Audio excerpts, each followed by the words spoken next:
Hey everybody, I am back for another Heresy Hump Day today. It's been a long time since I've done one of these, but I've never officially canceled the series, so I thought it'd be about time that I do another one. And yeah, I was feeling like a good time to do one. And so I have a number of topics, as usual, prepared ahead of time. For those of you that have never been to one of these shows before, this is mainly just something to paint to, relax to when you're doing something else, to listen to. Feel free to comment, but this is not just miniature stuff, even though my channel is based on miniature gaming. I often talk about movies. I talk about other things as well, and you'll see that today on the show. There'll be both a gaming miniature aspect as well as other topics. And so today, the topics that I have is I'm going to start with a cinema topic, and that's going to be the 2016 The Rift, Dark Side of the Moon. It's a bit of a horror movie. And then I'm going to go towards shaving, and I'll talk about that in a moment.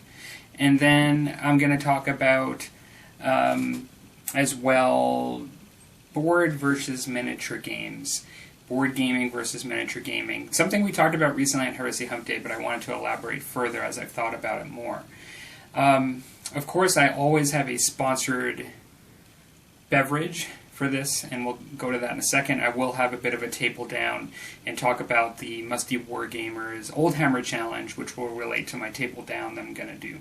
Alright, so we will start with my sponsored beer, tongue-in-cheek, for the evening. Now, I have had one of these Uni Brews on the show before, although I don't believe it was this one. Maybe if I go back, it was, but I don't think so. It's called La Fin du Monde, is what it says. I think it's different than the last one I showed on here, because I got a bunch of these that were all different. I've talked about them before. This is 9% alcohol, so it's a strong beer. They've been sitting in my fridge a long time because I'm not a big fan of strong beers. I think the last one I had was actually 5%. It was one of their weaker ones. So I'm going to try this one out. Should be interesting to have a 9% beer on the show. I've had their 10 and 12%, but to be quite honest, they're not really my favorite when I get that strong. I don't really like... for somebody that likes whiskey, and I like the taste of alcohol, I don't really like a very strong alcohol taste in beer for some reason. It doesn't go well for me.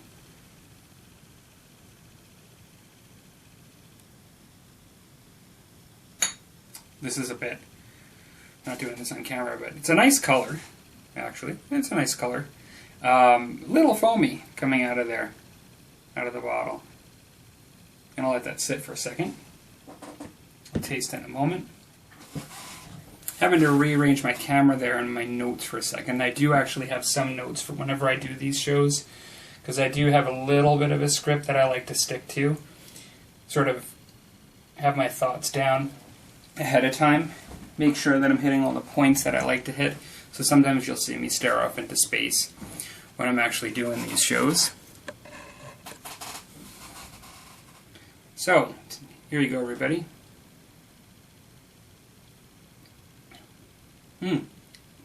That's actually kind of nice.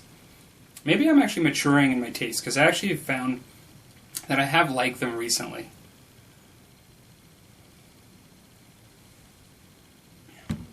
Yeah, so what I'm going to do first is I'm going to start with a table down, and I'll show you guys a little bit of what I'm doing for the Musty Wargamers Old Hammer Challenge that we're going to do in May. For those of you that didn't see our last show, we welcome everybody that would like to attend. You can either put a video up on YouTube. You're welcome to join the Musty Wargamers Facebook page, and sometimes the easiest thing is just to put pictures up there. So we have sort of a small group there of 50 some odd members, and you're welcome to join and just post up pictures. For those of you that wonder what you'd be doing, or how to actually enter the Musty Wargamer Old Hammer Challenge, we don't take Old Hammer as literally as most. We use it as a name because people are familiar with it. Old Hammer, which generally literally refers to the sort of late 80s to early 90s miniatures by Games Workshop that were like for Warhammer, and so they're old Warhammer or old Hammer.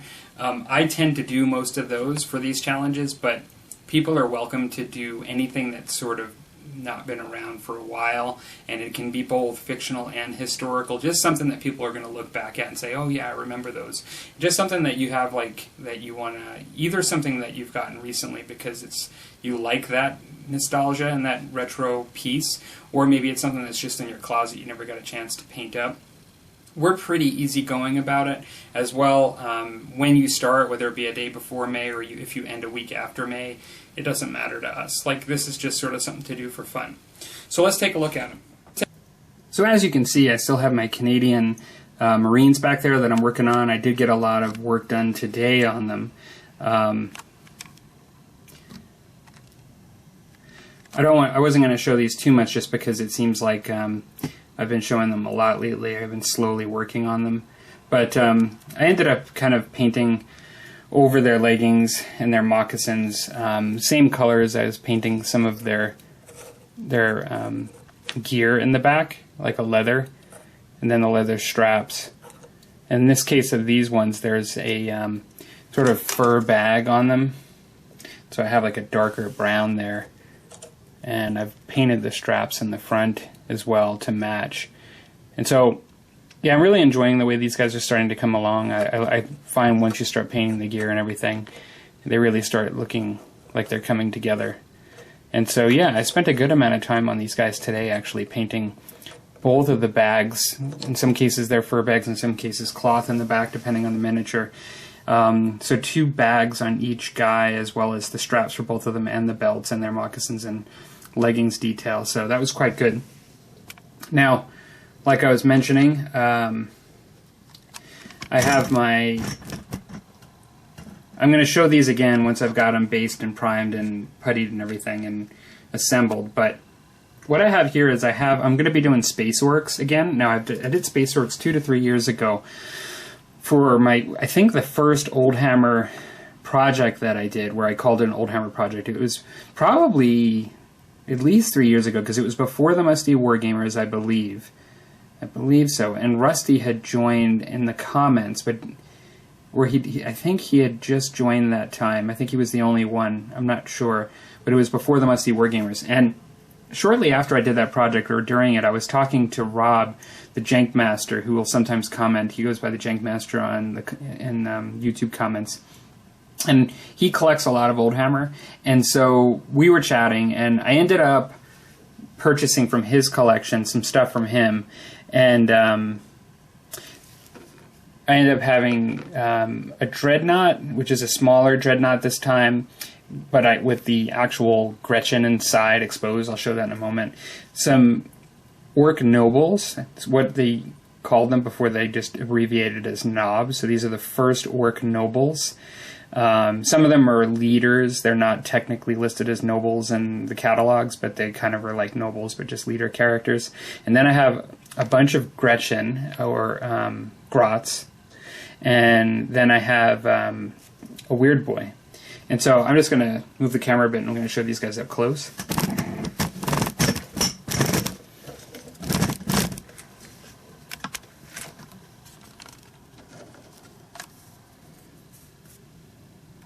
So here's one guy. Now, some of these guys I think were also like Orc Renegades. They have some different names in the catalog. I'm painting them all as sort of like big knobs. So he's cool. He's got like this mechanical arm to like crunch you. It looks like an alligator mouth, metal alligator mouth almost. This one looks like he's got a bolter. Almost all of these guys have like different faces and personality, which I really love. This guy's a leader kind of character, and one that I really wanted. So he's like a boss. Has the power glove. And then he's got like a type of bolt pistol, it looks like. So definitely in power armor. So my first challenge I did, none of them were like in power armor. They were all like Orc Renegades, or they were from the original box, Space Orc box. So these guys are going to be kind of like their bosses. I also like these guys for like small skirmish space boarding parties, like, you know, where they're in this like these suits. I just think it's kind of cool.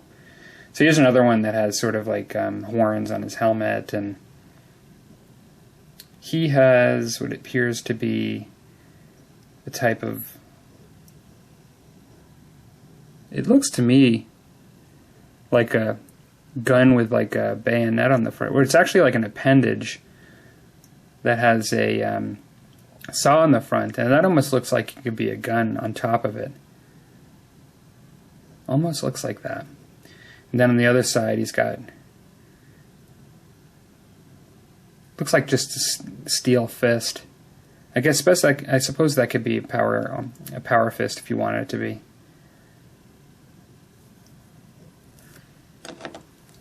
Got another one here. He looks like he has a bionic eye of some kind. On his fist, he has almost like a little Gatling gun. I'm kind of surprised, given early Games Workshop, that this isn't in the middle of the fist. For a second there, I thought it might be.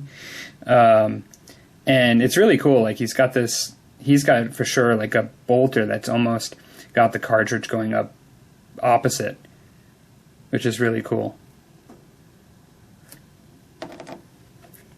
It's one of the first ones that I got. I don't think I got every single one of these off Rob. This one I don't believe I got off Rob. This is, I've showed this on an early Inquisitorial Thoughts. This guy, I had this guy for a while. He's got a plasma gun, and I really like the pose. He's like pointed right behind it, looking at you. Like, looks really good. Okay.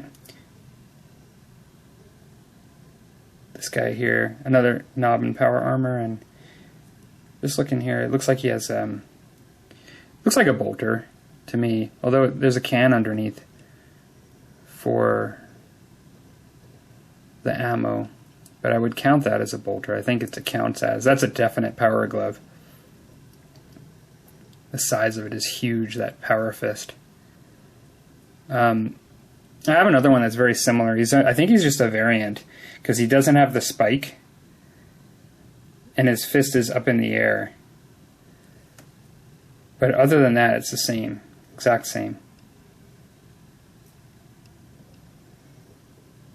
Yeah. So those are the guys that I'll be doing for the knobs. I have the Weird Boy here. I've got to strip him still, and he has one arm that's plastic that'll have a gun, essentially. So the gun's there, but he's sort of a Weird Boy. He's sort of like a space shaman. I'll have him to be able to cast voodoo on those space marines. I have the Dreadnought. I'm not going to show all the pieces on this just because, you know, you can see in my list in my old hammer that I'd done a Dreadnought before just like this. This is the first Dreadnought, first style of Dreadnought for Orcs. It's before the killer cans and stuff.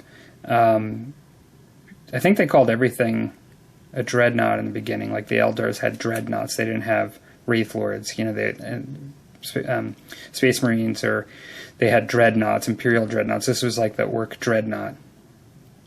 Now, one thing I asked of Rob specifically I was really looking for is I wanted a flamer on this one. So I wanted him to be small on this one. I wanted a smaller option, and I wanted him to have a flamer. And so he was able to, Rob's got a lot of stuff. He was able to dig in and accommodate, which was really cool. So he's going to have a claw on one side. Could have had two guns or two claws. I've seen that done. I think I've done that like years ago, but I kind of, in this case, I wanted him to have as much versatility as possible.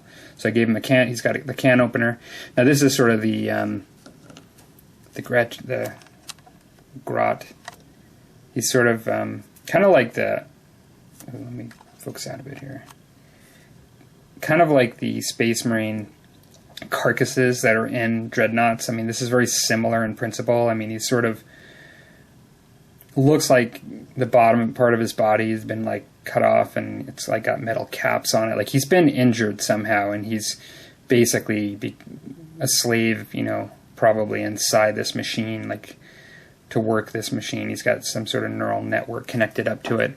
Then he just slips right into the top there, which is very cool.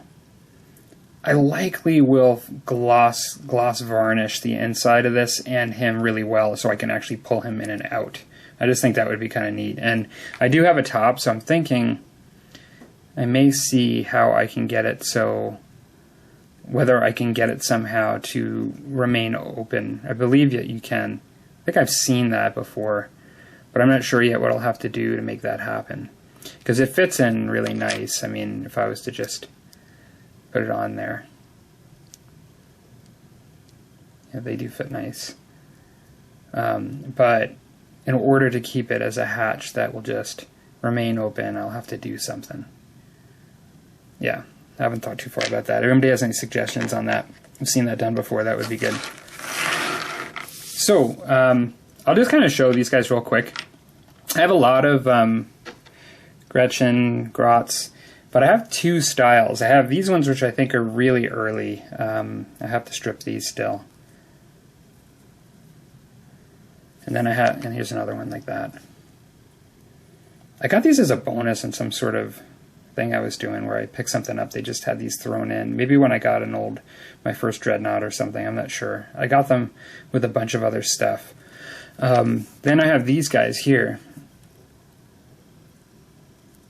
They're, you know, like their nose is a bit bigger. I'm guessing these guys are later. What does it say? That says 97. This is 87. It's like a whole 10 years difference.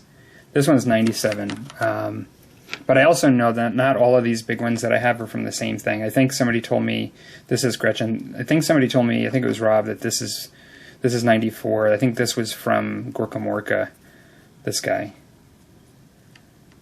Yeah, so I have a bunch of those. Some of them are repeats, but like here's one.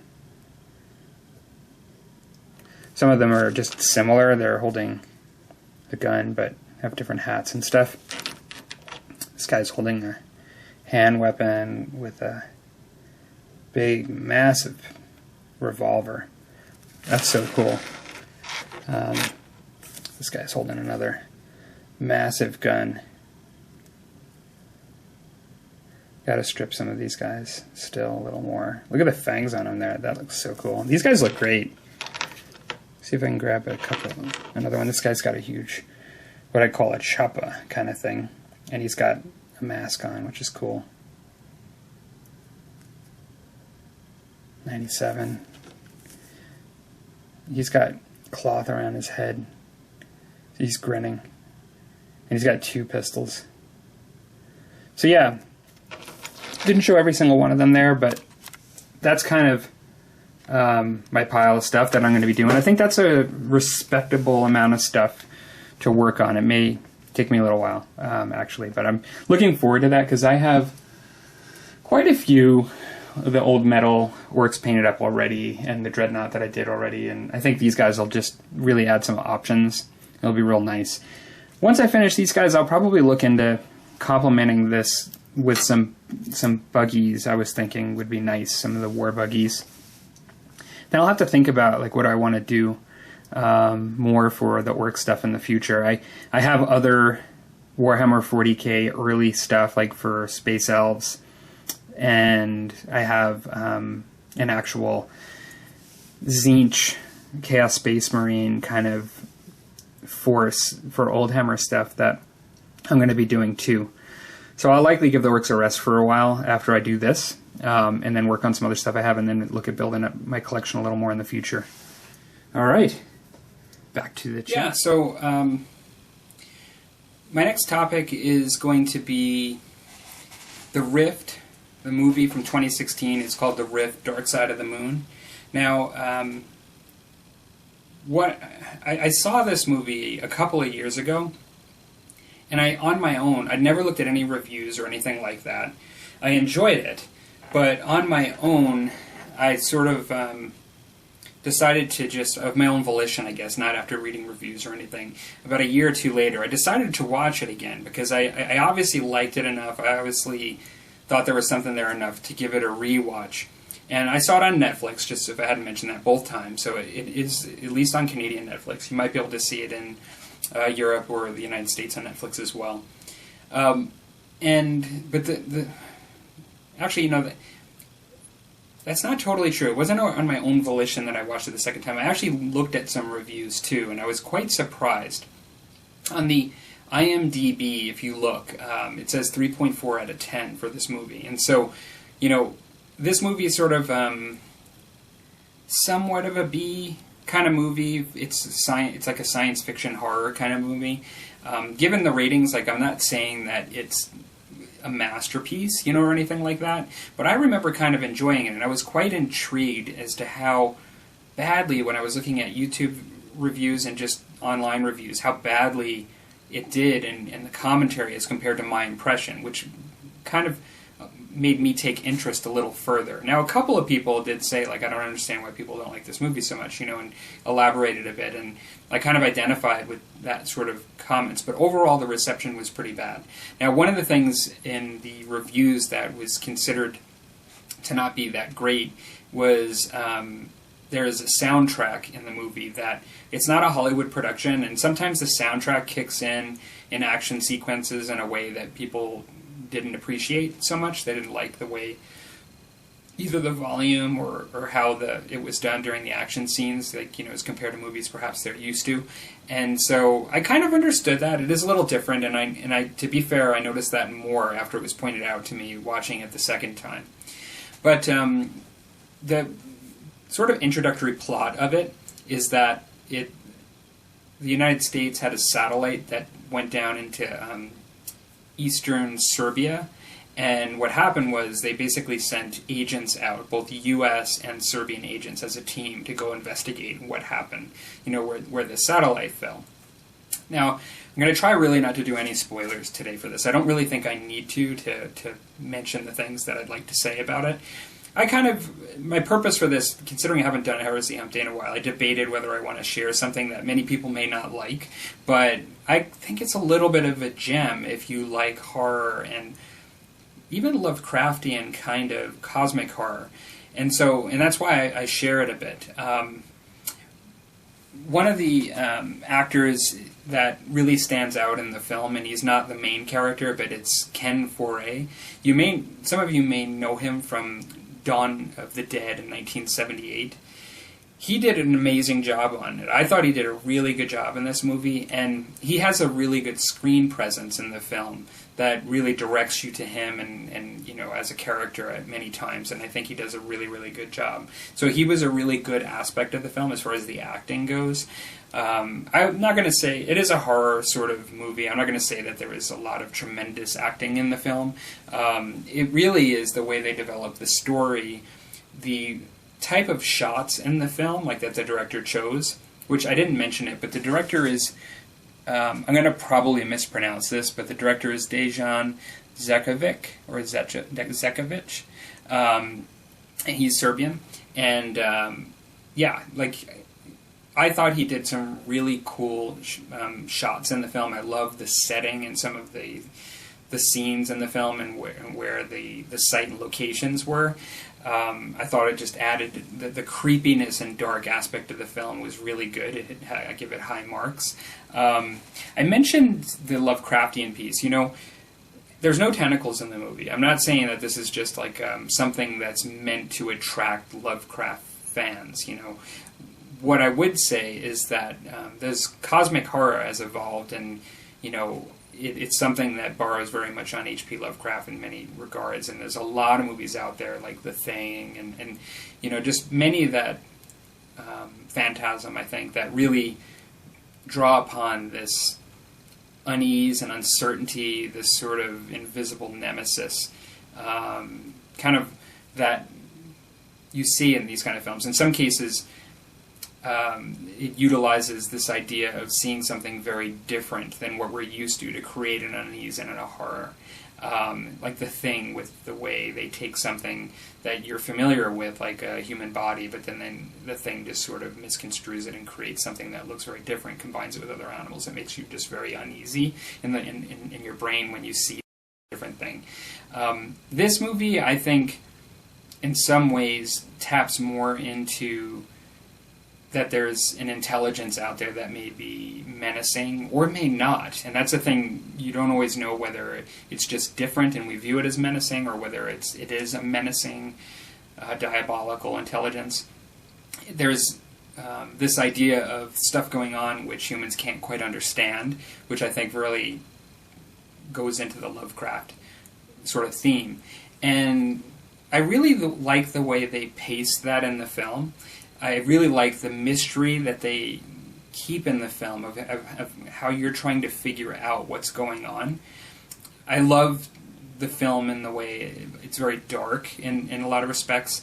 It happens in very cool sites of like the way part of the film is in like a farmhouse area, and then part of it's in like a industrial kind of area. And I just found that the setting was just perfect for it.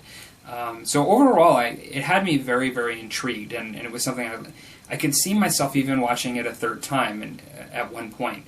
And that's where I was really quite amazed as to how folks just felt it was so bad, and I just couldn't see that. The only couple of things I would mention is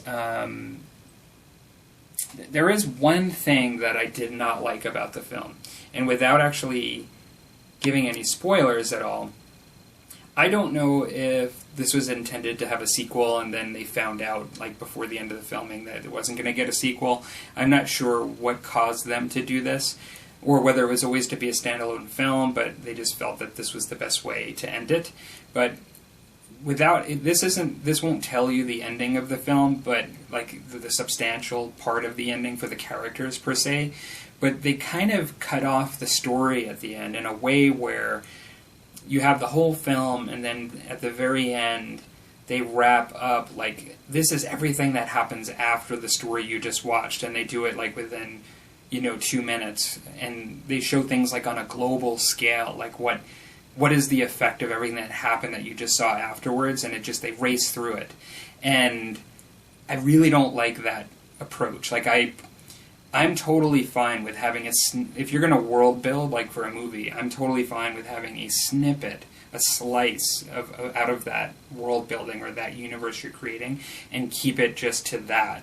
And I find that in some ways the Cloverleaf franchise can do that well, and I found Cloverleaf Lane, 10 Cloverleaf Lane, which was extremely different than, let's say, the Cloverleaf Monster movie, but it happens in the same universe, is like that. It takes a sliver out of the director's vision for the entire world building of what's going on, and you just get entertained and immersed into that small piece of that world. Without them saying at the end, this is everything that's going on in the world. Like, this is everything that happened after what you just saw. This is the implications for everything that you just saw. Like, needing to, fill you up with all of this 360 knowledge about their universe.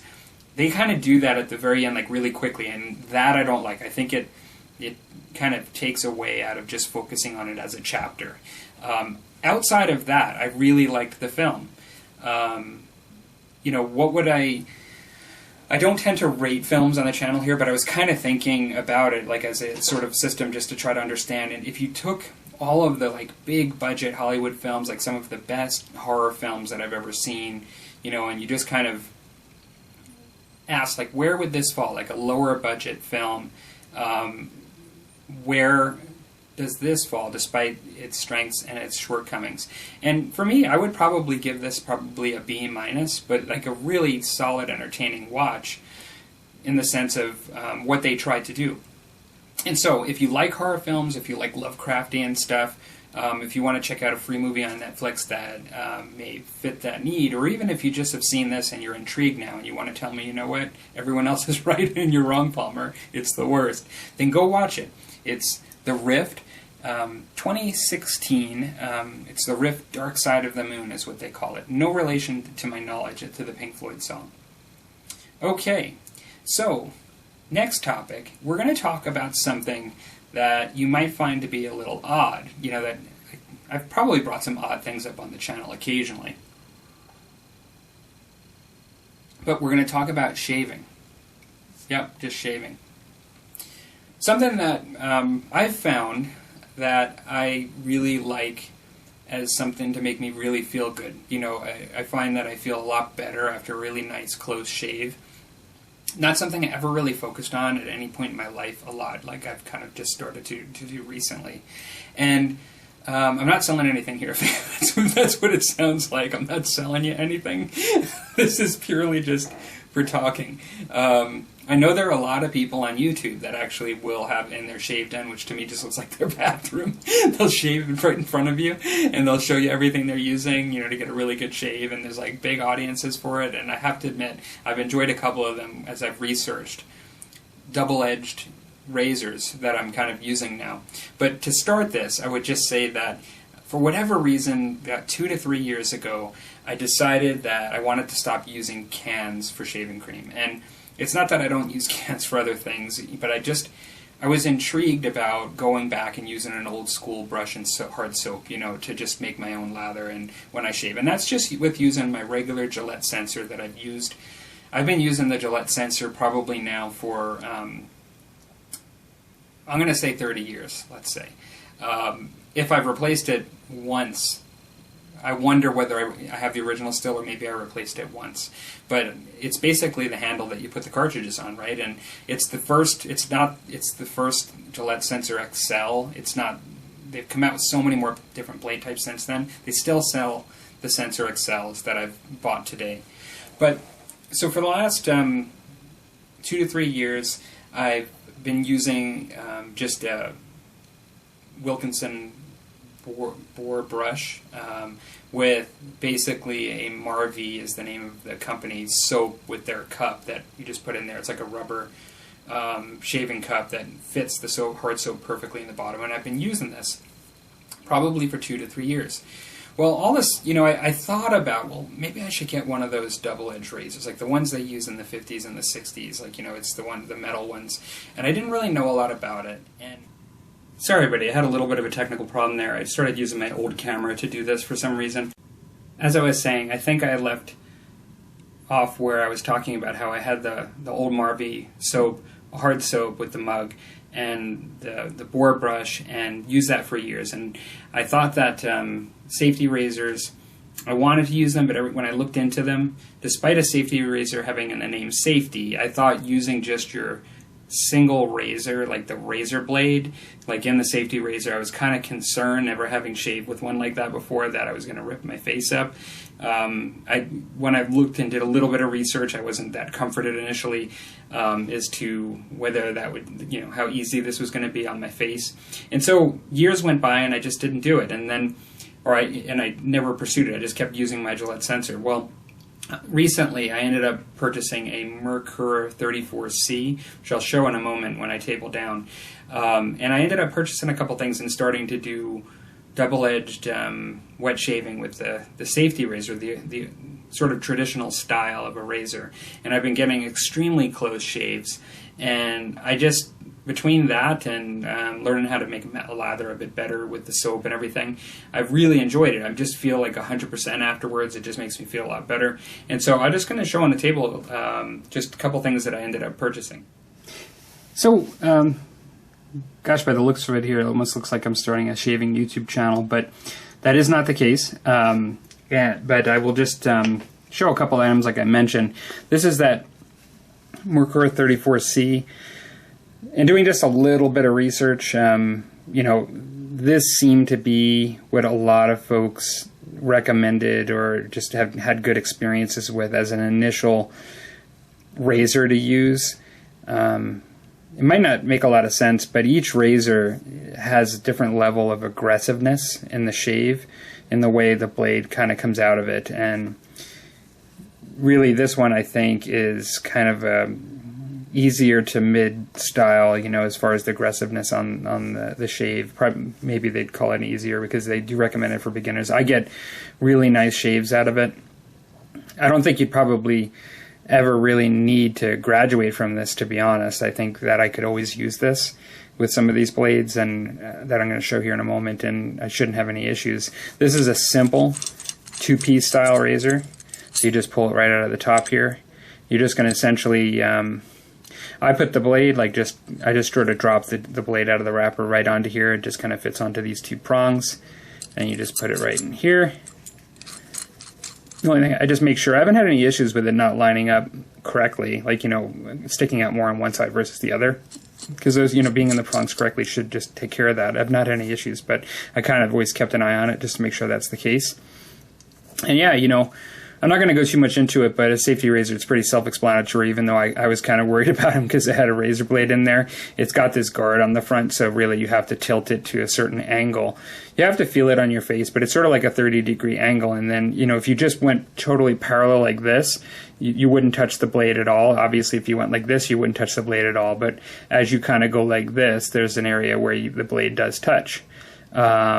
And that's meant to give you just a certain amount of exposure that you need to the blade, but not, let's say, too much, and not allowing you to cut yourself, you know, as long as you're not going sideways. There's no blade in here. I actually just changed out a blade today, or I should say I should have removed it after my shave today, and I thought I'd just kind of just show the razor today. So the Marvy soap is a hard soap. I don't have, I'm using my last puck of it that I've, from when I bought a few of them.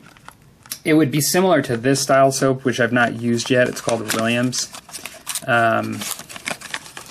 It's a hard puck for the soap. This is an old style. It's been around a really long time. This says since 1840. A lot of people don't like this soap, and a lot of people absolutely hate the Marvy soap that I use. As a matter of fact, I don't think there's a soap I've seen on the internet for shaving that people have hated as much as the Marvy soap I use. In some ways, I feel good that I used a harder soap to make a lather with at first, because now when I'm trying ones that are better, it's quite amazing just to try the different ones.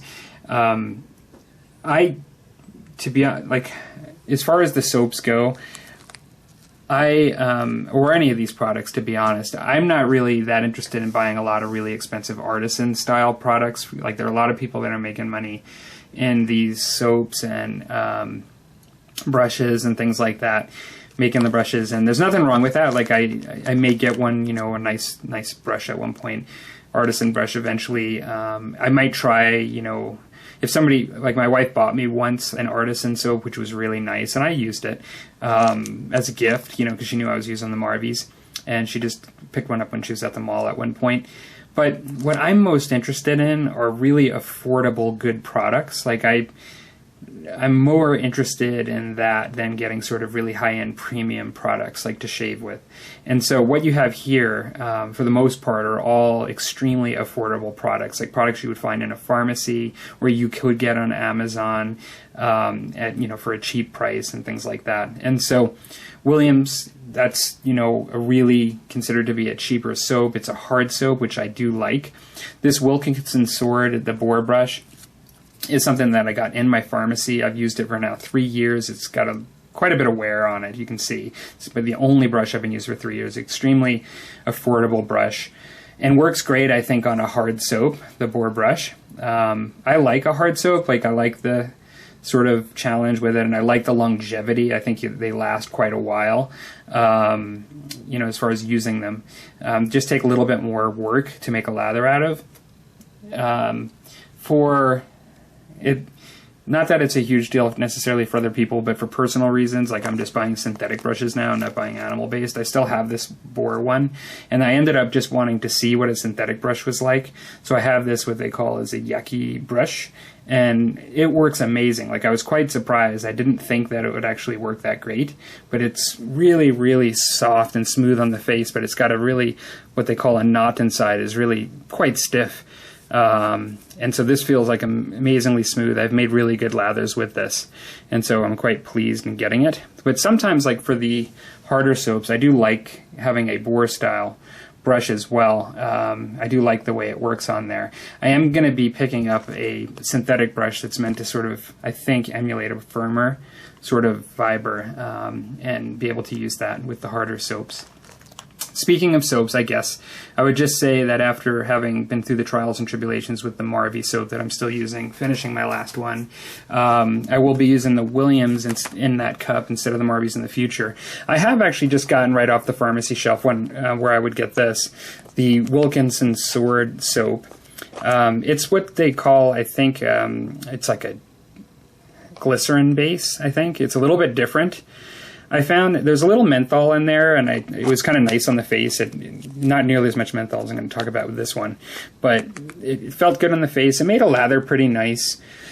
It's a different experience than using the hard soap. I found that it wasn't as cakey soapy, like, in your brush, like in building up the lather as that one. It was a bit more kind of liquidy, a little bit different. Only used it once or twice, and so I'm still kind of figuring that one out. I'd used this one, and this is called Arko. This is a Turkish soap. This has been around, I think, since the 1950s. I'm not sure if they say it on here, but you can get this in a stick as well. And so this one is a hard soap, actually, and I found that it actually just blows away the Marvys that I use. I really could see myself using the Arko soap. I would say I prefer this one over the Wilkinson by far, and it's like, I think I got this for $3 or $4 on Amazon. It's really nothing, like the price of this, it's not like an artisan soap. I mean, it's just extremely affordable. It's got like this sort of 1950s guy on there, and it's great. It's really good. Lastly, I just mentioned that I have used the Parasso. This is their standard. They have a couple different brands. This is an Italian company that's been around a really long time for soaps, for shaving soap and for shaving and things like that.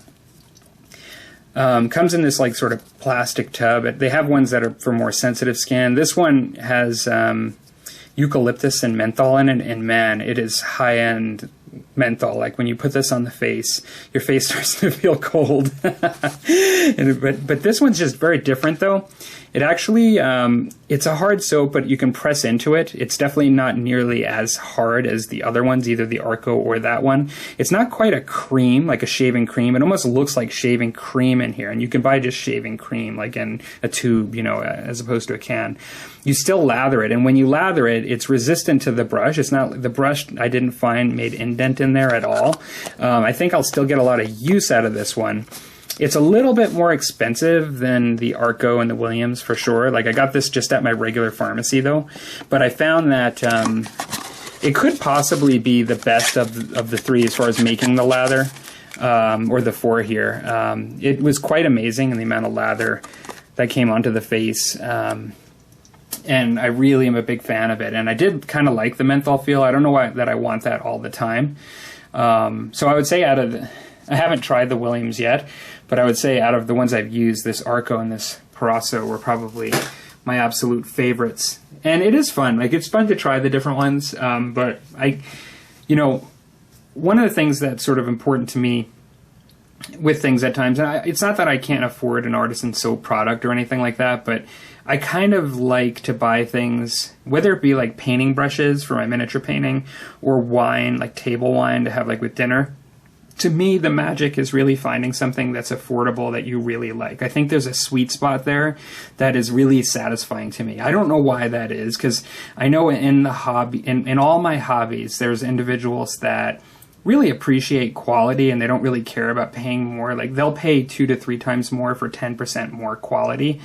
Where to me, like, I don't see the economy there, where for them, I mean, just having the better quality is the piece. And I'm not downing people with that. Like, I'm not saying that buying like only expensive brushes and painting, or only really expensive wine for, like, to ensure like a certain taste or something, or really just expensive soaps all the time that are like, let's say 3 or 4 times the price, to make sure you're always getting the best in every area you like. There's something about finding a sweet spot for me that I really appreciate, and that's kind of what I want in my shaving stuff.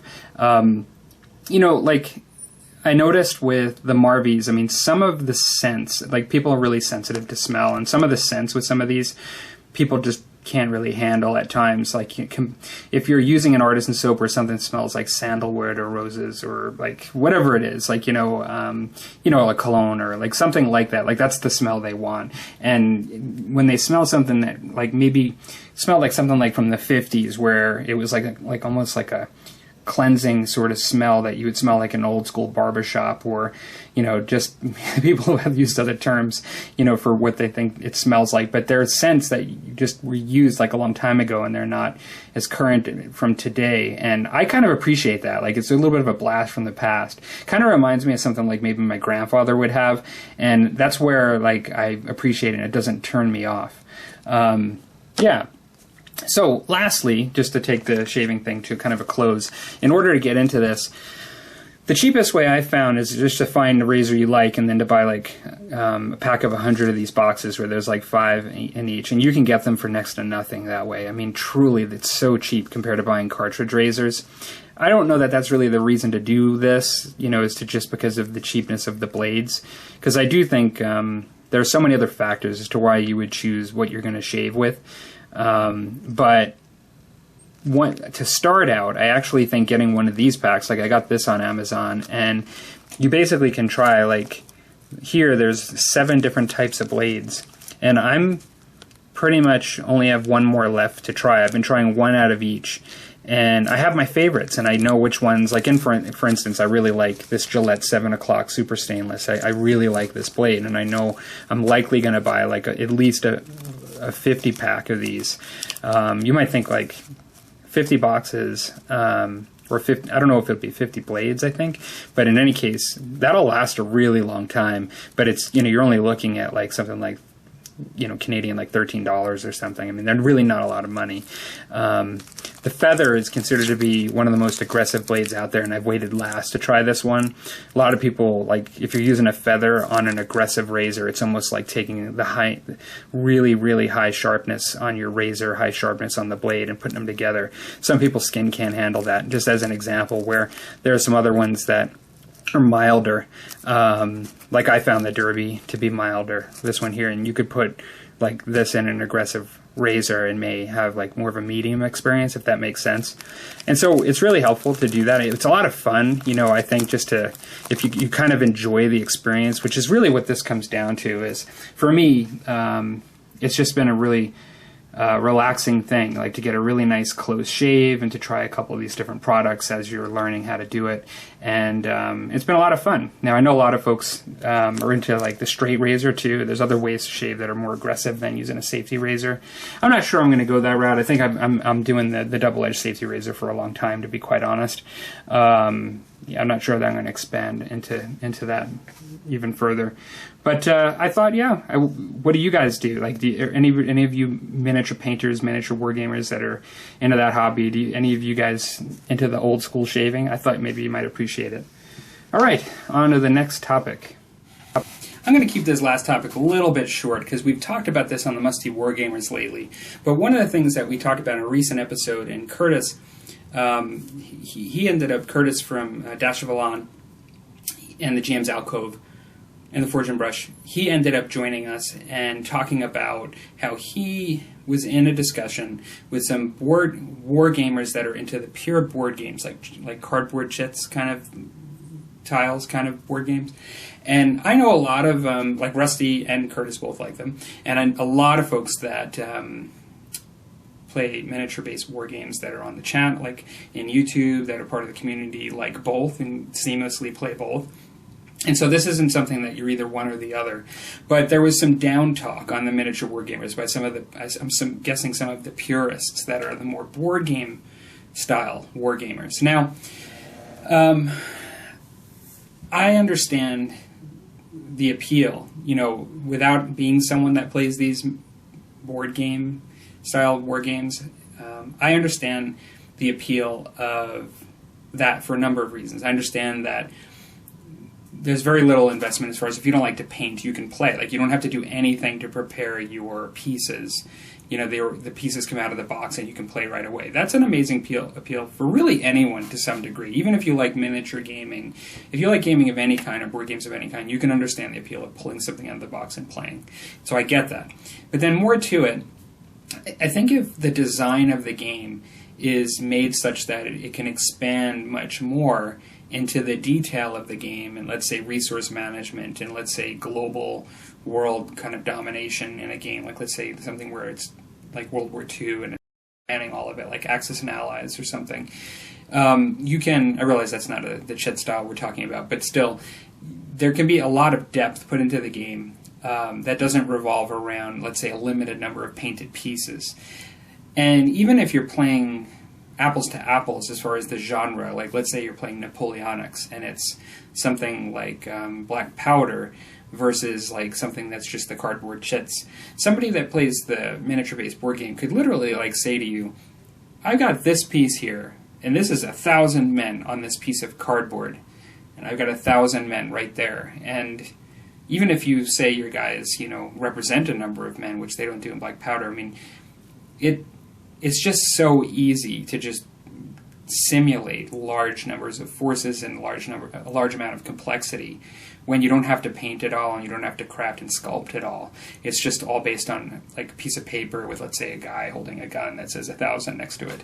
And so I think there's a lot of utility that comes with that, and it can allow you to like develop game mechanics that could probably be not as easy to develop like in a miniature-based game. Even just the resources that go into the building of a miniature-based game for both the company to be able to market something as well as the miniature hobbyist that has to buy all of it and paint all of it.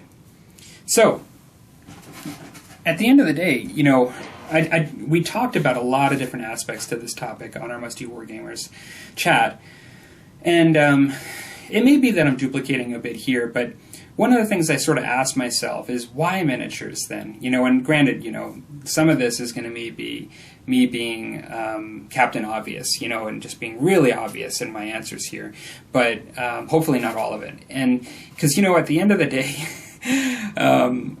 the way Curtis said it and the way I got the feeling of it third hand, and I'm just hearing it, is that sometimes the purists that like what they like for the reasons they like it look at the miniature game players as wargamers as almost like they're simple cousins, like kind of just looking down, on let's say the complexity or what it really is to make up that war game. And so I asked myself, why miniatures? Why is it? And the simple reason is we're artists and we like to paint, and we're inspired by painted sculptures. We find that more inspiring than just a piece of cardboard popped out of something that just has a guy holding a gun and they're all the same, that say 10 next to it. That visual isn't doing it for us as much, for those that really gravitate towards the miniature side. And so I asked myself, though, why. I tried to kind of dig deeper into that, and the visual, I think, for a miniature-based wargamer inspires their simulation, because we're all using simulation of some kind. These aren't just red versus blue cubes on the table. I mean, they're trying to do some sort of historical context, and we are as well. And just like perhaps the reenactors who in their own way go out and dress up and go onto a field. Now, granted, they're not necessarily going onto the field in the same numbers as they did in the actual conflicts, but it still is a sort of shadow or reflection of what is closer to what you see and inspires you from that period. And miniature gamers, I think, do that too. And for those that this question also in some degree parallels with scale for me. And the reason I say that is I like small scale games, like something like in 6mm as well as 28mm, and I know a lot of people gravitate different ways, both in my own social circles as well as on YouTube. And I almost feel like the smaller scale games lend opportunity with some of the same pressures or kind of, I guess, factors that a board game does. And that, I don't know if I can explain that very well, but like a 3 to 6mm game, you can get on the table fairly quickly as far as painted. Now, some people do like much better jobs and go pretty intense than others, in their small scale, just like everything. Everybody has a different level as to where they operate at as far as their painting. But you can paint up like a force of 100 miniatures for 3 to 6 millimeter much faster in most cases than you can for 28 mil. And so because of that, it affords you the ability both to get it on the table with much less resources involved, but then also from a table space perspective and what you can fit on the table and the amount that you can do in smaller scale, it's much easier to do mass battles and more global kind of conflicts and things like that with smaller kind of miniatures. And so I almost feel like scale is a factor in this for the miniature player. For the board gamer, it's not, because you're at such a different end of the spectrum. There's no preparation involved. You're at an extreme, from the scale perspective. There is no scale. It's not scale miniatures. It's just doing it without scale miniatures. But then as you go to, let's say, 3 to 6 mil, you have a lot of the advantages that the board gamers have, but then it kind of creeps up, like 10 to 15 mil is somewhere in my mind. I look at it as like a category in between 18 to 32 and then beyond. For Musket and Tomahawks, I was seeing that there are people that are playing with 40 millimeter models. So that's kind of amazing. I mean, the level of detail and immersion into the genre you can do as you raise the scale of the figures is really quite cool. And I know there are people that do that with other genres as well. But I kind of asked myself, when you do something like 28 mil and you want to do a mass battle and try to get some of what you're doing on a really large scale for a conflict, let's say Black Powder with Napoleonics, many of the folks that I kind of know or watch their channels that play those games will be the first, I think, admit that it can kind of encompass your time for years. I mean, to just work on those armies alone. But I think what I can see in seeing bat reps and seeing their love for that is that when you see those huge armies, and all painted up so nice in 28 mil, and you can see that aesthetic, that you're getting even though you're still not getting anything close to what a board gamer can do by slapping down a piece of cardboard that says, I got everything you got there and I just got it in 2 seconds.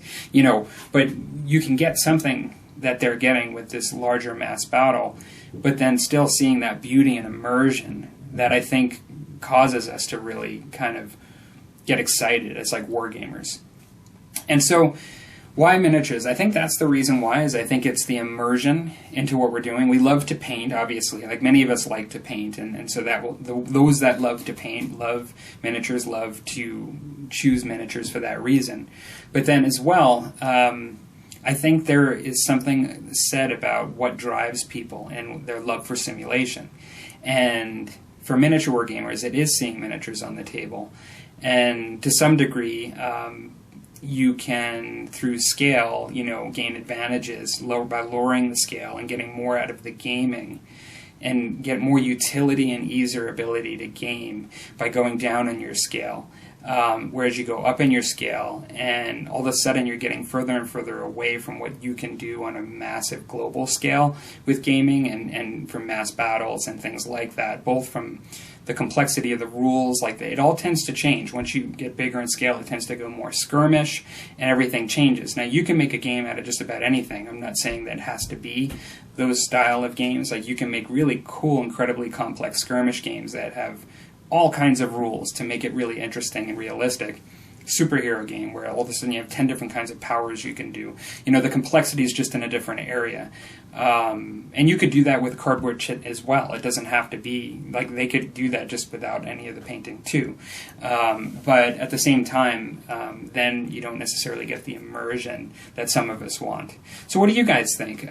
For those of you that were on the channel, we're on the Musty Wargamers discussion for that one. I'm interested if you guys have had any other thoughts since that discussion, or maybe about something that I just said now.